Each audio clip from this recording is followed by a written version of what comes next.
Welcome to our channel, where you learn French through fun and inspiring stories.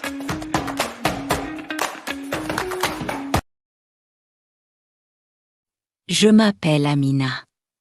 Je suis une femme voilée. Je suis une immigrée. Et je suis infirmière. Quand je suis arrivée dans ce pays européen, j'avais un seul rêve. Vivre dignement et aider les autres. Je me souviens encore du premier jour. Il faisait froid. Le ciel était gris. Et mon cœur battait très fort. Je venais d'un autre pays, d'une autre culture, d'une autre vie. J'avais quitté ma famille, mes amis et mes souvenirs. Mais je pensais que le travail et l'effort suffiraient. Je me disais, si je travaille bien, tout ira bien. Je me trompais. Mon travail à l'hôpital. Je travaille comme infirmière dans un grand hôpital. J'aime mon métier. J'aime aider les patients. J'aime écouter leurs histoires. Chaque matin, je mets mon uniforme blanc. Je mets mon voile avec soin. Et je dis dans mon cœur. Aujourd'hui, je vais être forte. Au début, tout semblait normal. Les collègues me disaient bonjour. Mais petit à petit, j'ai commencé à sentir quelque chose. Quelque chose de froid. Quelque chose de lourd. Les regards et le silence. Dans mon équipe, il y a plusieurs infirmières et infirmiers. Ils parlent entre eux. Ils rient. Ils prennent des pauses ensemble. Mais moi, souvent, je suis seule. Quand je parle, parfois, personne ne répond. Quand je propose une idée, elle est ignorée. Mais quand une autre personne dit la même chose, tout le monde écoute. Je me suis posé beaucoup de questions. Est-ce que je fais quelque chose de mal? Est-ce que mon accent dérange? Est-ce que c'est mon voile? Je connaissais déjà la réponse. Mais je n'osais pas l'accepter. Les petites blessures invisibles. Un jour, une collègue a organisé un café après le travail. Tout le monde était invité. Sauf moi. Je l'ai su par hasard. J'ai vu les photos plus tard. J'ai souri, mais à l'intérieur, j'ai pleuré. Ce ne sont pas de grandes violences. Ce sont des petites blessures. Mais chaque jour, elles font mal. Très mal. Les doutes et la fatigue. Le soir, je rentre chez moi fatiguée. Pas seulement fatiguée du corps. Fatiguée du cœur. Je me regarde dans le miroir. Je vois une femme forte. Mais je vois aussi une femme triste. Je me demande, ai-je fait le bon choix en venant ici? Est-ce que je serai toujours invisible? Parfois, je veux abandonner. Parfois, je veux rentrer chez moi. Mais je me rappelle pourquoi je suis venue. Je me rappelle mon rêve. Une petite lumière. Un jour, une patiente âgée m'a pris la main. Elle m'a regardé dans les yeux, elle a dit « Merci, vous êtes très gentille ». Ces mots étaient simples, mais ils ont touché mon cœur. Ce jour-là, j'ai compris une chose importante. Je ne suis pas inutile, même si le monde est dur. Même si certaines personnes me rejettent, je peux encore faire du bien. Et ce n'était que le début. Avec le temps, la situation est devenue plus difficile. Pas plus bruyante, mais plus froide. Je ne pouvais presque plus parler avec mon équipe. Quand j'arrivais le matin, je disais « Bonjour ». Ils répondaient parfois. Mais très vite, La conversation s'arrêtait. Si je posais une question, ils répondaient avec peu de mots. Puis ils parlaient entre eux. Sans moi, je restais là, présente, mais invisible. Un éloignement étrange. Ils ne me criaient pas dessus. Ils ne m'insultaient pas. Mais ils s'éloignaient. Pendant les pauses, ils changeaient de place. À la cafétéria, ils s'asseyaient loin de moi. Dans les couloirs, ils passaient vite. Je sentais ce mur invisible entre eux et moi. Je pensais encore. Peut-être que je me fais des idées. Mais mon cœur savait la vérité. Une autre femme comme moi. Un jour, j'ai remarqué quelque chose d'important. Il y avait une autre infirmière voilée dans l'hôpital. Elle était aussi immigrée. Elle était aussi gentille et travailleuse. Et elle vivait la même chose que moi. Il l'évitait. Il parlait peu avec elle. Il la regardait rarement dans les yeux. À ce moment-là, j'ai compris. Ce n'était pas seulement moi. La comparaison qui fait mal. Ce qui me faisait encore plus mal, c'était de voir comment il traitait les autres. Il y avait d'autres femmes immigrées, sans voile, avec un accent différent. Avec elles, tout allait bien. Ils riaient, ils discutaient, ils étaient naturels. Alors je me suis dit doucement, ce n'est pas l'immigration. Ce n'est pas la langue, c'est le voile. Cette pensée m'a brisé le cœur. Le combat intérieur. Je voulais parler. Je voulais expliquer. Mais je n'osais pas. Je me disais, si je parle, ils vont dire que j'exagère. Si je me plains, je vais être encore plus seule. Alors je me taisais. Je faisais mon travail. Je souriais aux patients. Et je gardais ma douleur pour moi. Les larmes silencieuses. Parfois, je rentrais chez moi et je pleurais. Pas fort. En silence. Je pleurais devant la fenêtre. Je regardais les lumières de la ville. Une ville moderne. Mais pas toujours humaine. Je me demandais. Pourquoi Suisse est différente? Pourquoi mon voile dérange? Je ne voulais pas enlever mon voile. C'était une partie de moi. De mon identité. De ma force. Une promesse intérieure. Un soir, j'ai parlé à moi-même. Je me suis regardée dans le miroir et j'ai dit, « Tu n'es pas faible. Tu n'es pas le problème. Tu mérites le respect. » Ce jour-là, quelque chose a changé en moi.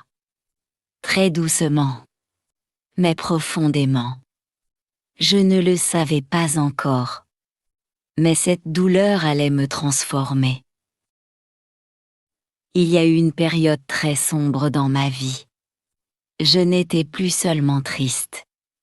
J'étais brisée. Chaque jour, je portais un poids sur mon cœur. Au travail, dans la rue, partout, je commençais à avoir des pensées dangereuses. Des pensées que je n'avais jamais eues avant. Les idées qui font peur. Je me disais souvent, et si j'enlevais mon voile? Peut-être que tout serait plus facile. Peut-être qu'il me parlerait plus. Peut-être qu'il m'accepterait. Cette idée me faisait peur. Et elle revenait encore. Et encore. Je me sentais faible. Très faible. La violence dans la rue. Un jour, dans la rue, quelque chose de grave est arrivé. Je marchais tranquillement. Je pensais à ma journée. Et soudain, un homme s'est approché de moi. Il a tiré mon hijab. Fort. Il a voulu l'enlever. Mon cœur s'est arrêté. Je n'ai pas crié. Je n'ai pas parlé. J'ai eu peur. Il est parti vite. Mais moi, je suis restée là, tremblante. Ce jour-là, j'ai pleuré longtemps. Le doute total. Après cet événement, tout a changé dans ma tête. Je me disais, est-ce que ça vaut la peine? Pourquoi souffrir autant? Je ne dormais plus bien. Je pensais trop. Et un matin, j'ai pris une décision. Le jour du choix. Ce jour-là, je me suis levée tôt. J'ai regardé mon hijab sur la chaise. Je me suis dit, aujourd'hui, je vais l'enlever. J'ai pris soin de mes cheveux. Je les ai coiffés doucement. Je me préparais à sortir sans voile. Je suis allée devant le miroir. Et je me suis regardée. Le miroir de la vérité. Dans le miroir, j'ai vu mon visage. Mais j'ai vu aussi mon histoire. J'ai pensé à tout ce que j'ai vécu. Au regard. Au silence. À la violence. Et soudain, une pensée claire est venue dans mon esprit. Si j'enlève mon voile, ils auront gagné. Ils m'auront changé. Ils m'auront cassé. Ils m'auront vaincu. Mes yeux se sont remplis de larmes. Le retour à moi-même. J'ai pris mon hijab. Je l'ai remis sur ma tête. Lentement. Mon cœur battait fort. Je me suis regardée encore une fois dans le miroir et j'ai dit, cette fois, je n'écouterai personne. C'est ma vie. Je suis sur le bon chemin. Même s'il me regarde mal. Même s'il se moque. Même s'il m'ignore. Je n'abandonnerai pas. Une nouvelle force. Ce jour-là, je n'étais plus la même femme. Je n'étais pas encore forte. Mais je n'étais plus faible. Je marchais dans la rue la tête haute. Avec peur. Mais avec dignité. Je ne le savais pas encore. Mais cette décision allait changer toute ma vie. Après ce jour-là, le monde autour de moi n'a pas changé. Les regards étaient les mêmes. Le silence au travail était toujours là. Mais moi, à l'intérieur de mon cœur, je commençais à changer très lentement. Comme une personne qui apprend à respirer de nouveau après une longue douleur. Chaque matin, je me levais avec la tristesse dans le cœur. Mais aussi avec une petite force nouvelle. Une force très fragile. Presque invisible. Mais réelle. Je continuais à mettre mon uniforme.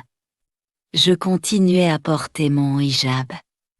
Et en me regardant dans le miroir, je ne voyais plus seulement une femme triste. Je voyais une femme qui avait survécu. Une nouvelle façon de penser. Petit à petit, mes pensées ont changé. Je ne passais plus toute la journée à me demander pourquoi il m'ignorait. Pourquoi il parlait peu avec moi. Pourquoi il s'éloignait toujours. À la place, je commençais à me dire, lentement, je ne peux pas contrôler les autres. Mais je peux me contrôler moi-même. Ces phrases étaient simples. Mais pour moi, elles étaient très difficiles à accepter.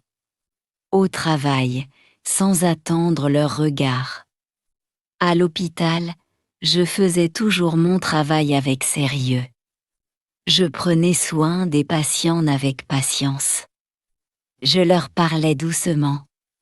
Et je les regardais avec respect. sans attendre un sourire ou une reconnaissance de mes collègues. Quand ils ne me répondaient pas, je ne baissais plus la tête immédiatement. Je respirais profondément. Et je continuais.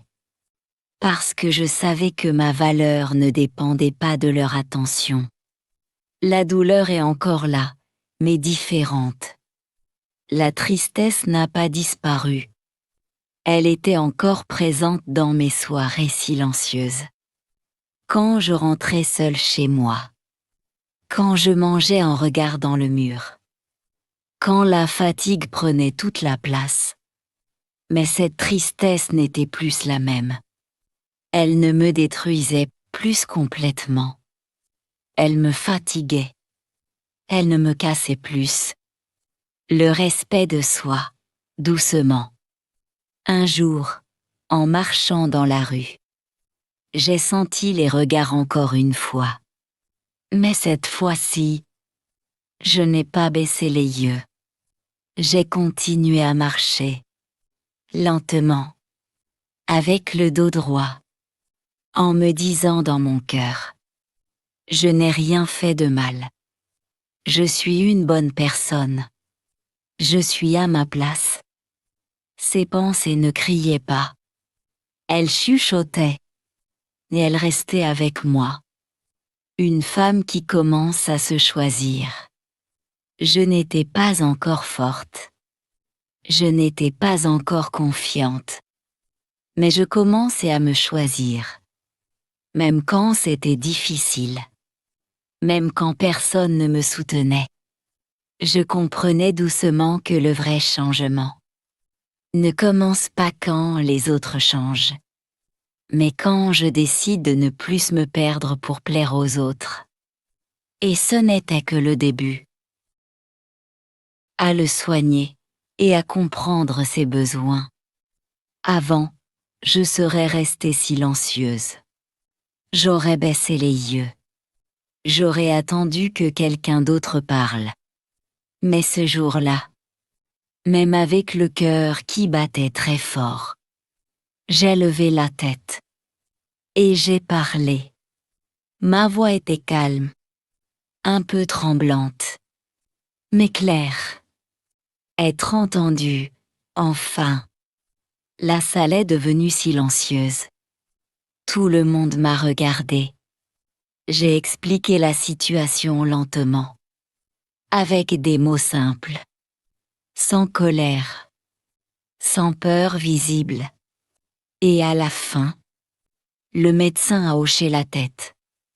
Et il a dit, oui, c'est une bonne remarque. Ce n'était qu'une phrase, très courte. Mais pour moi, elle avait un poids énorme. Une petite victoire intérieure. Personne ne m'a félicité après la réunion. Personne n'est venu me parler longtemps.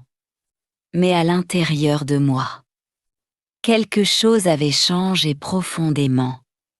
Je n'avais pas parlé pour être aimée. Je n'avais pas parlé pour être acceptée. J'avais parlé parce que j'étais compétente. En marchant dans le couloir après la réunion, j'ai senti une chaleur dans ma poitrine. Une chaleur douce. Comme une lumière très faible. Mais sincère. Les difficultés sont toujours là. Bien sûr, tout n'est pas devenu facile. Il y avait encore des regards froids. Des conversations sans moi. Des pauses solitaires. Mais maintenant, je savais que je pouvais exister, même sans leur validation. Je comprenais que leur silence ne définissait plus qui j'étais. Une femme qui apprend à se faire confiance. Chaque jour, je faisais un petit pas, parfois invisible pour les autres, mais très important pour moi. Je faisais confiance à mes compétences. Je faisais confiance à mon cœur. Je faisais confiance à mon histoire. Et même si le chemin était encore long, Je sentais que je n'étais plus au point de départ. Je marchais, lentement, mais avec sens. Avec les semaines qui passaient, je sentais que mon changement intérieur devenait plus solide. Pas parce que les autres avaient changé leur comportement, mais parce que moi, je commençais enfin à comprendre que ma valeur ne dépendait pas de leurs mots, de leurs regards, ni de leur silence. À l'hôpital, je continuais à travailler avec sérieux. Je préparais les soins avec attention. Je parlais aux patients avec respect. Et même quand mes collègues m'oubliaient, dans les discussions ou prenaient des décisions sans moi, je restais calme, parce que je savais maintenant que je faisais mon travail correctement. Un moment d'injustice. Un jour, il y a eu une situation injuste. Une situation qui, avant, m'aurait fait très mal. Une erreur arrivait dans le service. Et sans vraiment chercher à comprendre. Certains regards se sont tournés vers moi. Comme si c'était normal. Comme si j'étais la coupable facile. Mon cœur battait fort. Mes mains tremblaient légèrement. Mais cette fois, je n'ai pas baissé la tête. Parlé avec calme. J'ai respiré profondément. Et avec une voix posée. Sans colère. Sans agressivité. J'ai expliqué exactement ce que j'avais fait. À quel moment. Et pourquoi l'erreur ne venait pas de moi. Je parlais lentement. Avec des phrases simples. Mais sûres. Plus je parlais, plus je sentais que je me respectais moi-même. Le silence différent. Après mes mots, il y a eu un silence. Mais ce silence n'était plus lourd comme avant. C'était un silence de réflexion. Le responsable a regardé les documents. Il a vérifié les informations. Et finalement, il a dit calmement que j'avais raison. Personne ne s'est excusé. Personne n'a souri. Mais moi, je savais que j'avais choisi la dignité. Grandir sans bruit. Ce jour-là, en rentrant chez moi, je n'étais pas joyeuse, mais j'étais fière. Je marchais dans la rue lentement. Je sentais le vent sur mon visage. Et je pensais à tout le chemin parcouru. À la femme fragile que j'étais avant. Et à celle que je devenais. Pas parfaite. Pas forte aux yeux de tout. Mais fidèle à elle-même. Une nouvelle promesse. Je me suis promis une chose très simple. Mais très importante. Ne plus me trahir pour être acceptée. Même si le chemin était encore long. Même si les difficultés continuaient. Je savais maintenant que je pouvais avancer. Sans perdre mon identité. Sans enlever mon hijab. Sans effacer qui je suis. Et au fond de mon cœur, je sentais que quelque chose de beau était en train de naître. Avec le temps, et sans faire de bruit, certaines choses ont commencé à changer autour de moi. Pas rapidement. Pas de manière spectaculaire. Mais assez pour que je le remarque dans les petits détails du quotidien.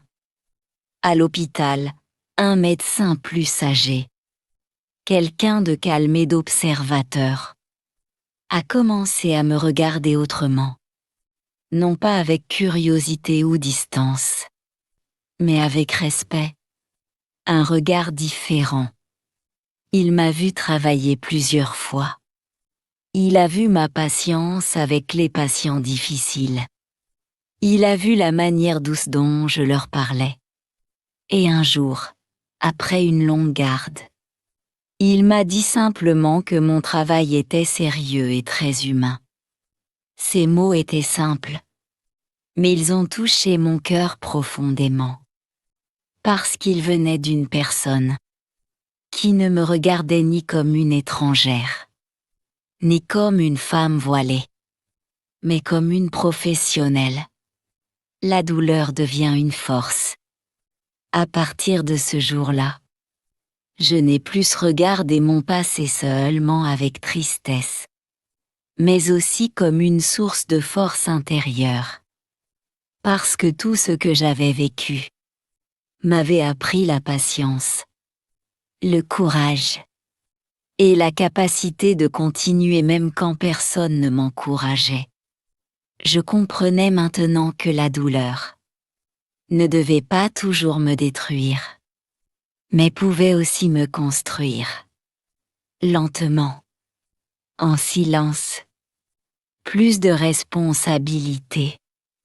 Petit à petit, on a commencé à me confier plus de responsabilités. Pas parce que j'avais demandé, mais parce que mon travail parlait pour moi. Jour après jour, sans besoin de justification. Je sentais que je gagnais ma place. Non pas en changeant qui j'étais, mais en restant fidèle à mes valeurs.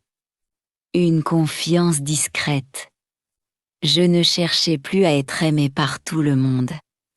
Je cherchais seulement à être juste avec moi-même. Et cette paix intérieure me donnait une confiance nouvelle. Discrète, mais solide. Quand je marchais dans les couloirs de l'hôpital, je ne baissais plus la tête. Je ne regardais plus le sol. Je marchais calmement, en sachant que j'avais le droit d'être là, vers un avenir différent. Je ne savais pas encore où ce chemin allait me mener, mais je sentais que quelque chose de bon m'attendait, quelque chose que je méritais, après tant de patience et de silence. Et pour la première fois depuis longtemps, je pensais à l'avenir, sans peur. Plus tard, une opportunité inattendue est arrivée. Le directeur de l'hôpital, celui que je connaissais à peine, m'a demandé si je voulais participer à un projet spécial pour les patients âgés. Un projet qui demandait beaucoup de temps et de patience, mais qui pouvait aussi changer ma carrière. J'ai hésité un moment. Le projet était difficile. Et il y avait toujours ceux qui me regardaient avec scepticisme. Mais à l'intérieur de moi, quelque chose a dit. C'est ta chance. Tu dois essayer. Le travail acharné. Le projet était exigeant. Je devais travailler plus longtemps. Préparer des soins spécifiques. Et parler aux familles. Même quand j'étais fatiguée. Mais chaque sourire d'un patient, chaque merci sincère, m'a donné une force que je n'avais jamais ressentie avant. Petit à petit, mes collègues ont commencé à remarquer mon engagement. Ce n'était pas encore un respect total, mais un début. Un début qui me faisait sentir que mes efforts comptaient. Une reconnaissance qui grandit. Au fil des semaines, le directeur m'a proposé une promotion. Un poste avec plus de responsabilités et une meilleure rémunération. Je n'y croyais pas tout de suite. Après tout ce que j'avais vécu, je pensais que je resterais invisible pour toujours. Mais cette fois, c'était réel. Mon travail, ma patience et ma force intérieure avaient enfin été reconnus. Je sentais un mélange de joie, de fierté et de gratitude. Une confiance totale. Pour la première fois, je ne dépendais plus du regard des autres pour me sentir valable. Je savais que ma valeur venait de mon travail, de ma patience, et de ma dignité. Et cette confiance m'a permis de dire oui à cette promotion. Sans peur, sans douter de moi-même. Je portais toujours mon hijab. Fière de mes convictions. Fière de ne pas avoir cédé à la pression. Fière d'avoir choisi ma dignité avant tout. Le début d'une nouvelle vie. Ce jour-là, en rentrant chez moi, je me suis regardée dans le miroir. Et j'ai souri doucement. Je n'étais plus la femme triste et invisible que j'étais avant. J'étais une femme qui avait souffert, qui avait survécu, et qui commençait maintenant à vivre pleinement. Et je savais au fond de moi que ce n'était que le début de quelque chose de beaucoup plus grand. Un avenir où je pourrais aider encore plus de patients, apprendre encore plus, et peut-être, un jour, inspirer d'autres femmes à ne jamais abandonner leurs rêves. Avec le temps, tout a commencé à changer doucement mais sûrement. Mon travail a été reconnu de plus en plus. Les patients me faisaient confiance. Les familles m'admiraient pour ma patience et ma gentillesse. Et certains collègues, même ceux qui m'ignoraient avant, ont commencé à me respecter. Ce n'était pas parce que j'avais changé qui j'étais, mais parce que ma force intérieure se voyait maintenant dans chaque geste, dans chaque sourire, dans chaque décision que je prenais. L'indépendance et la stabilité. Avec ma promotion, j'ai pu gagner un salaire qui me permettait d'avoir plus d'indépendance, d'aider ma famille à rester dans mon pays d'origine, et même de penser à économiser pour réaliser certains rêves que je gardais depuis longtemps. Je pouvais louer un petit appartement que j'aimais, le décorer à ma manière, et sentir que cet endroit était vraiment le mien. Un endroit où personne ne pouvait me juger, où je pouvais simplement être moi-même. La fierté de rester fidèle à soi-même. Chaque matin, je mets mon hijab avec la même dignité que toujours. Je ne le mets pas pour les autres. Je le mets pour moi. Et à chaque regard ou murmure autour de moi, je me rappelle que je n'ai jamais cédé. Je n'ai jamais abandonné mes valeurs pour être acceptée. Cette fidélité à moi-même est devenue ma plus grande force. Et elle m'a permis de réaliser que la vraie victoire n'est pas seulement de réussir dans le travail, mais de rester fidèle à ce que je crois, et de marcher dans la vie avec la tête haute, malgré tout. Une vie pleine d'espoir. Aujourd'hui, je regarde mon chemin avec gratitude. Toutes les larmes, toutes les souffrances, toutes les épreuves m'ont construite. Je me sens riche d'expérience, riche d'humanité, et riche de la certitude que je peux surmonter tout obstacle. Et je sais que chaque femme, chaque fille qui traverse l'injustice ou la discrimination, peut trouver cette force en elle-même, si elle choisit de ne jamais abandonner ses convictions, et de croire que l'avenir appartient à ceux qui persévèrent avec dignité. La fin inspirante. Je suis Amina. Je suis une femme voilée, immigrée, infirmière. J'ai souffert, j'ai été ignorée, j'ai été jugée. Mais j'ai survécu. Et aujourd'hui, je vis ma vie pleinement, avec dignité, espoir et force intérieure. Et je sais que ce n'est que le début d'une belle histoire. Si vous avez aimé mon histoire, si elle vous a touché ou inspiré, je vous invite à vous abonner à ma chaîne. Abonnez-vous pour ne pas manquer mes prochaines histoires. pour apprendre le français avec des récits motivants et pour continuer ce voyage ensemble. Merci de votre soutien. Et souvenez-vous toujours, jamais abandonner vos rêves.